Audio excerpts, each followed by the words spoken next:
Hai seluruh Jatim, assalamualaikum warahmatullahi wabarakatuh. Balik lagi di Golkar Jatim TV. Dan kali ini buat jomblowati yang ada di rumah, kalian lagi nonton, kalian harus bersiap karena di sebelah saya ada high quality jomblo dari Jember. Ada Bapak Karimullah. Assalamualaikum Pak Karim, sehat? Waalaikumsalam Dek Dira, saya sehat selalu. Oh, dipanggil Dek Dira berarti saya harus manggilnya Mas Karim ini, boleh? Boleh. Oke, Mas Karimullah ini adalah salah satu anggota DPRD Provinsi Jawa Timur yang kebetulan beliaunya adalah Komisi B juga, yang juga beliau adalah Ketua DPD Golkar Kabupaten Jember. Betul? Iya. Dan juga Wakil Ketua Pemenangan Pemilu Dapil Wilayah 3. Oh, wilayah 3 ya. Meliputi Bondowoso, Situbondo, Banyuwangi, Jember dan Lumajang. Oke, baik. Ya. Sangat oke nih. High quality jomblonya Jember nih. Buat jomblowati silakan komen di bawah nomor akun Instagram nanti biar langsung pendekatan ya Pak Karim ya. PDKT ya. Oke. Ya, PDKT. PDKT. Mas Karim membuka jodoh, monggo gitu. Oke, Komisi B tentang meliputi perekonomian. Di dalamnya ada pertanian, peternakan ya. Oke. Perikanan kelautan, koperasi, termasuk kehutanan. Pariwisata juga nih. Nah. Ya. Kita dari 2020 awal sampai 2021 ini sudah berteman dengan COVID, berhidup berdampingan dengan yang namanya pandemi nih COVID-19 nih. Ya. Akan tentunya pariwisata ini hal yang seksi nih. Karena bersinggungannya dengan COVID yang mana itu kita harus social distancing, jaga jarak dan lain sebagainya. Terus sekarang juga mau masukin hari libur lebaran nih Pak Karim ya. Tapi untuk saat ini kita masih belum boleh mudik. Tapi untuk yang pariwisatanya dibuka nih. Gimana nih Pak Karim untuk pendapatnya? Ya ini satu fakta dalam kehidupan yang harus kita terima dan kita sikapi ya. Sekalipun dalam posisi pandemik tidak harus semua lumpuh menurut saya. Tentu aktivitas yang menyangkut kepentingan orang banyak, aktivitas sosial itu terus berjalan dengan menggunakan tetap protokol COVID itu. Tapi apa nggak kontradiktif tuh Pak Karim ya? Soalnya kan kita larangan mudik mulai tanggal sekian sampai tanggal sekian, tapi pariwisata tetap buka, betul nggak? Ya, ada yang buka, ada yang memang itu masih tertutup. Tertutup, full tutup, total. Tapi belakangan ini sudah mulai dibuka. Nah, itu gimana ya? Kalau dari regulasinya, dari kacamata DPRD nih, itu tuh bagaimana Pak Karim? Ini kan dua hal yang agak susah untuk dijalankan nih. Yang satu nggak boleh berlibur, yang satu kita harus menggerakkan roda perekonomian nih. Maka ayo kita pariwisata di tempat A, B, C gitu. Ya. Itu gimana? Ini kan agak susah nih jalan bersama.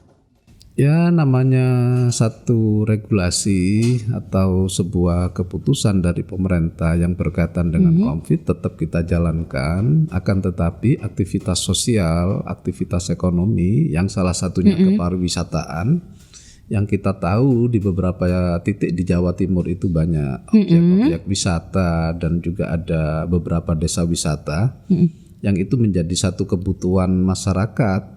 Itu menurut saya ya harus jalan juga dengan menggunakan protokol kesehatan itu karena di saat itu tidak jalan tentu masyarakat sendiri mengalami sebuah resiko ya, terutama dari sisi ekonominya. Yang kedua masyarakat untuk mencari hiburan yang itu juga bisa meningkatkan imun tentunya. Nah itu tuh kita ini udah lama nggak berlibur gitu kan. Paling berlibur itu berlibur ya di kota-kota aja ini. Kalau ngomong hiburan nih Pak Karim ya, hiburan pariwisata.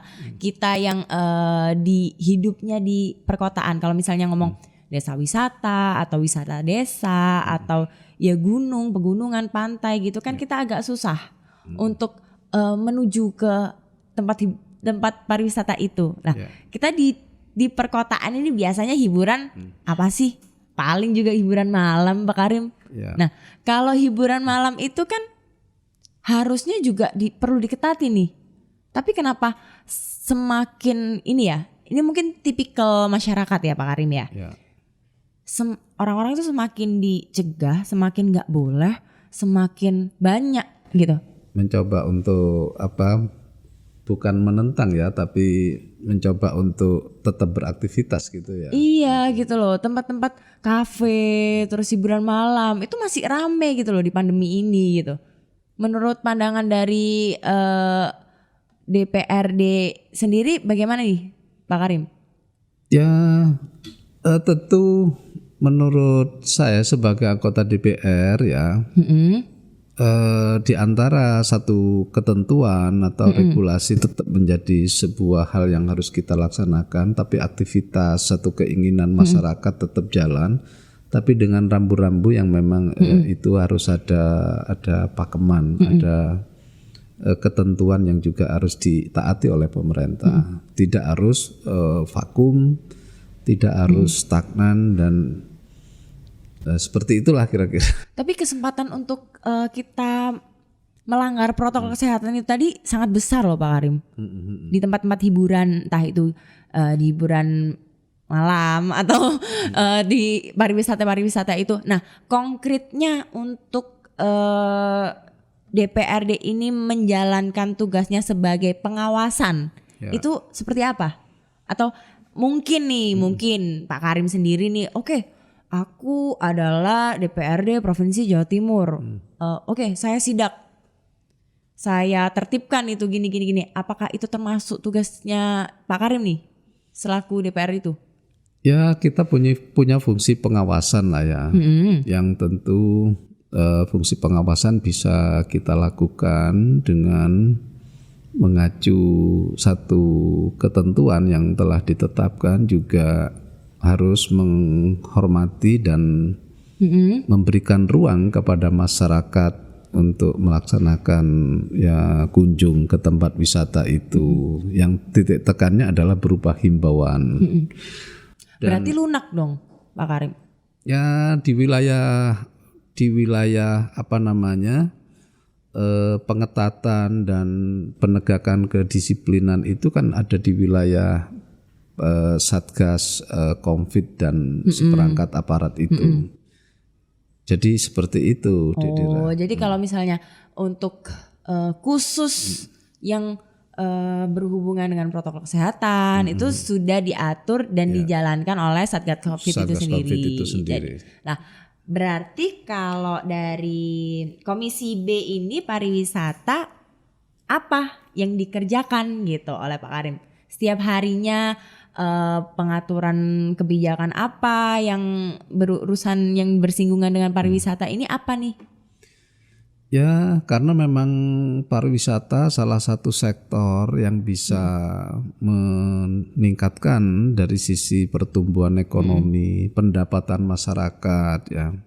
Tentu dari pemerintah provinsi dan dalam hal ini saya sebagai anggota DPR provinsi ikut mendorong melalui sebuah kebijakan, melalui pelatihan-pelatihan, termasuk adanya sosialisasi tentang COVID dengan protokolnya, ditambah dengan mengakomodir aspirasi yang itu butuh semacam pendorongan penambahan dan peningkatan fasilitas di wisata itu.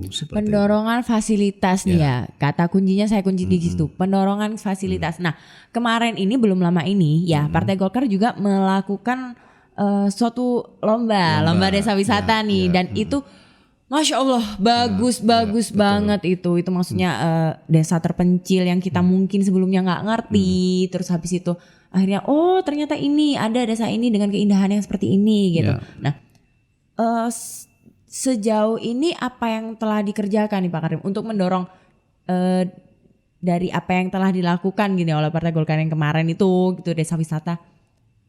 Ya, salah satunya banyak potensi ya di beberapa desa, di beberapa daerah yang ada di Jawa Timur yang memang itu perlu kita dorong melalui pelatihan, ikut memasarkan, ya kan. Yang dalam hal ini juga kita memberikan apresiasi kepada Partai Golkar kemarin. Itu salah satu bentuk perwujudan pemberian satu dorongan ya kepada Jadi timbul semangat nih gitu pelaku-pelaku dan daerah yang punya potensi wisata itu melalui pengambilan foto, video di beberapa jadi kan suatu jalan untuk mereka memperkenalkan desanya itu seperti apa. Nah, kalau dari itu ada banyak desa, ada banyak pariwisata yang mungkin kita nggak ngerti gitu. Apakah semuanya itu dijalankan oleh pemerintah itu, Pak? Maksudnya, pariwisata ini milik Pemda atau Pemkab atau Pemkot ini, maka yang menanggung jawab itu ya pemerintah sekitar itu, Pak. Atau ada perorangan atau swasta atau kayak gimana gitu, Pak? Ya, memang pelaku atau pengelola wisata itu kan terdiri dari beberapa pihak ya. Ada yang memang wisata itu dikelola oleh masyarakat sendiri yang sekarang lagi ngetren dengan sebuah lembaga atau Pok Darwis, lebih identik dengan kelompok Pok wisata Darwis. Sadar wisata itu. Kelompok wisata sadar wisata. Kelompok Pok Darwis, kelompok sadar wisata itu. Kelompok sadar wisata. Ini apa ini? Jadi gerakan atau program kerja atau apa nih Pok Darwis ini? Bisa dari satu gerakan yang itu diformulasikan menjadi satu kelompok yang kita dorong di beberapa desa untuk menggali potensi itu sebenarnya. Karena gitu. kita tahu ya, ada di beberapa desa itu banyak potensi wisata, mulai dari kelautan, mulai dari hutan dan gunung, ditambah dengan wisata yang lebih mengarah pertanian, yang itu sebetulnya mendapatkan perhatian dari pemerintah, tergantung bagaimana masyarakat dan kelompok itu dan pengelola itu memainkan peran untuk bisa. Benar tuh Pak, pemerintah memperhatikan. Ya, setahu saya seperti itu. Karena nggak sedikit loh, maksudnya itu tempat-tempat pariwisata yang ini alamnya indah gitu, tapi fasilitas misalnya fasilitas sanitasinya nih, toilet, tempat cuci kakus atau apa itu kurang memadai. Itu yang pertama. Terus belum lagi sampah-sampah misalnya kita ngomong di laut, di pantai gitu. Sampah-sampah kiriman yang dari laut itu kadang nyasar.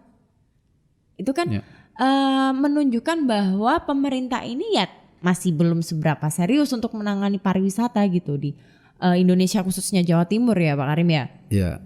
Jadi memang ada objek-objek wisata yang masih belum menggaung di skala nasional atau di tingkat provinsi atau skup kabupaten, tapi itu berlaku di lokal. Saya pikir itu dibutuhkan peran dari pemerintah desa itu sendiri dan di tingkat daerah ya.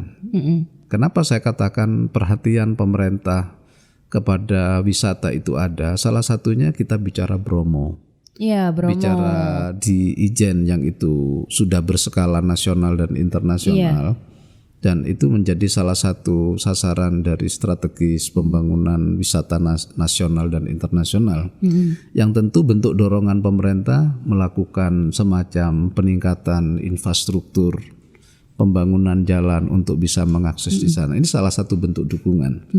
Tapi kalau yang ditemui ada objek wisata yang masih belum tertata, mulai dari kebersihan, manajemen. Menurut saya perlu adanya pendampingan ya, pelatihan manajemen dari pemerintah itu sendiri yang sebenarnya itu bisa dilakukan di tingkat desa. Tinggal bagaimana memperankan pemerintah desa membangun sinergisitas dengan pemerintah kabupaten, provinsi dan pusat. Sinergitas itu kan yang susah didapatkan nih Pak Karim ya. Nah, dari mungkin gini, saya bisa ngomong misalnya jenengan nih ya di provinsi akan susah untuk mengetahui keadaan yang ada di kabupaten atau di daerah-daerah terpencil. Nah, caranya mereka untuk memberitahu kalau ini kita ada nih di desa kita ada wisata ini, tolong dong kita minta kerjasamanya gitu. Kita ingin menjalin sinergitas. Itu kayak gimana prosesnya dan prosedurnya itu? Sebetulnya banyak saluran itu. Ada yang namanya Musrengbangdes ya. Oh ya, di situ ya Musrengbangdes, musyawarah rencana pembangunan desa yang itu dilanjuti ke Musrengbang kecamatan, kabupaten dan provinsi. Itu menurut saya salah satu pintu masuk untuk bisa menyampaikan kepada pemerintah pusat atau provinsi. Ditambah dengan perannya DPR sendiri yang di situ melakukan kegiatan reses, serap-serap aspirasi yang insya Allah itu sudah kita lakukan pada titik-titik yang kawasan wisata. Pak maaf nih Pak sebelumnya, antara tempat-tempat wisata yang ditangani oleh pemerintah dan tempat-tempat wisata yang ditangani oleh swasta.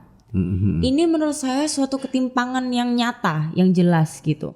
Entah kenapa ketika tempat wisata itu dikelola oleh swasta itu kok yang pertama itu lebih bagus, yang kedua itu manajemennya lebih tertata, sistematisnya itu lebih oke gitu. Dan ketika semua itu lebih bagus, lebih indah, otomatis pendapatannya mereka lebih besar. Padahal apabila kita dari yang dikelola oleh pemerintah ini juga bisa menyamai nih head to headnya sama dengan yang dikelola oleh swasta ini, otomatis kan pendapatan untuk daerahnya kan lebih tinggi juga nih Pak Karim. Tapi kenapa sih pemerintah itu menganggap remeh gitu loh pariwisata yang ada di Indonesia, padahal Indonesia indah banget gitu. Terkhusus lagi Jawa Timur karena kita di Jawa Timur kan. Ya kembali kepada manajemen, kenapa swasta itu lebih cepat ya, lebih cepat. Gitu. Dan pihak swasta pun juga bisa memberikan satu kontribusi kepada pemerintah karena memang itu lebih fokus ya. Dia baik mengelola dari sisi manajemen keuangan, promosi dan seterusnya. Tapi pemerintah sendiri ya juga punya kesempatan atau punya pengelolaan yang ditangani oleh pemerintah, ya mungkin nggak ada salahnya perlu sharing dengan pihak swasta atau bentuk semacam kerjasama lah ya kalau memang itu dipandang perlu menurut saya. Tapi kenapa kok sampai itu terjadi gitu? Apa cuma gara-gara pemerintah ini kurang fokus sementara di pihak swasta ini lebih fokus karena memang itu bidangnya?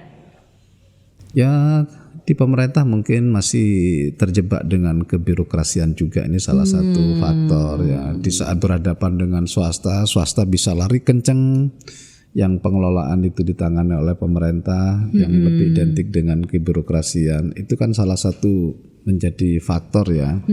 Karena dalam konteks usaha itu kan dibutuhkan kecepatan dan ketepatan dalam memutuskan. Seperti itu. Karena yang ada itu saya pribadi saya sangat menyayangkan gitu loh Pak Karim, kan indah gitu, tapi kenapa harus nampak kurang indah akibat yang dipegang akibat yang mengelola itu pemerintah gitu kan, sangat disayangkan gitu loh Pak Karim. Kalau untuk peraturan-peraturannya sudah dijalankan untuk seperangkat pengembangan itu, ekspansi dari pariwisata itu? Seperangkat regulasi, aturan sebetulnya sudah disiapkan ya. Tinggal bagaimana sosialisasi dan greget dari para pelaku dan pemerintah itu sendiri menurut saya. Menurut Pak Karim nih, di era sekarang 2021 era milenial nih ya, sosialisasi yang paling tepat itu seperti apa untuk memajukan pariwisata di Jawa Timur khususnya? Ya media sosial ya, termasuk hari ini kita di Golkar Jatim TV ini salah satu media sosial. Pak Karim punya Instagram nggak? Atau Pak Karim main TikTok nggak? Ya ada lah Instagram, cuma kan memang Pak Karim dengan style yang agak kebapaan gitu. Tidak milenial. Milenial loh, abis ini ntar Pak Karim jadi milenial gitu loh, tapi dengan aura kebapaan gitu. Amin, ya jangan lupa High Quality Jomblo Pak Karim dari Jember, oke? Ya, oke komen. ya. Oke, jadi selama ini yang dilakukan oleh pemerintah, apakah sudah bisa menututi nih Pak? Udah mengikuti perkembangan zaman teknologi, terus arus Gen Z, Gen Y, Gen nggak tahu itu generasi milenial itu apa? Sudah selaras ini Pak. Maksudnya kan gimana cara kita mendukung perekonomian, pariwisata segala macam itu kan pasti harus ayo bareng gitu. Kita harus juga mengikuti perkembangan zaman gitu. Yang terjadi di DPR Provinsi Jawa Timur apakah sudah menuju ke sana nih Pak Karim? Ya kita menuju ke arah sana dengan mempertimbangkan dinamika di lapangan, dan kita sebagai pemerintah pun juga tidak harus membuka diri sesuatu yang memang itu dilakukan oleh pihak masyarakat atau swasta itu dianggap baik, ya perlu kita kita akomodir atau kita contoh lah ya, sehingga melahirkan sebuah kesinergisan dan keoptimalan itu. Iya, tapi apakah menurut pemerintah itu susah sih Pak Karim untuk menyamai jalannya teknologi, menyamai keadaan generasi yang sekarang ini sudah agak pesat gitu kan perkembangannya, dan juga menyamai apa yang telah dilakukan oleh swasta gitu. Kenapa pemerintah ini selalu terkesan tertinggal gitu loh Pak Karim? Ya kita terus punya tekad untuk berbenah diri lah, terutama rekrutmen sumber daya manusia ke depan tentu harus bisa menyesuaikan dengan era hari ini. Iya. Oke. Selanjutnya untuk harapan Pak Karim nih di pariwisata Jawa Timur yang akan datang. Ya, saya berharap bahwa Jawa Timur adalah satu wilayah yang luas, cukup banyak potensi alam dan sumber daya manusianya. Salah satunya kepariwisataan adalah satu sektor yang memang harus digali dan ditingkatkan, karena itu juga akan menyumbang kontribusi kepada negara, juga bisa meningkatkan pendapatan ekonomi, pendapatan kepada masyarakat. Menurut saya itu penting untuk menjadi satu kebijakan yang fokus, dan juga masyarakat harus proaktif untuk bisa mengakses program dari pemerintah provinsi, dan regulasi-regulasi itu yang juga harus dipahami. Buat teman-teman yang ada di rumah, jangan cuma menuntut pemerintah yang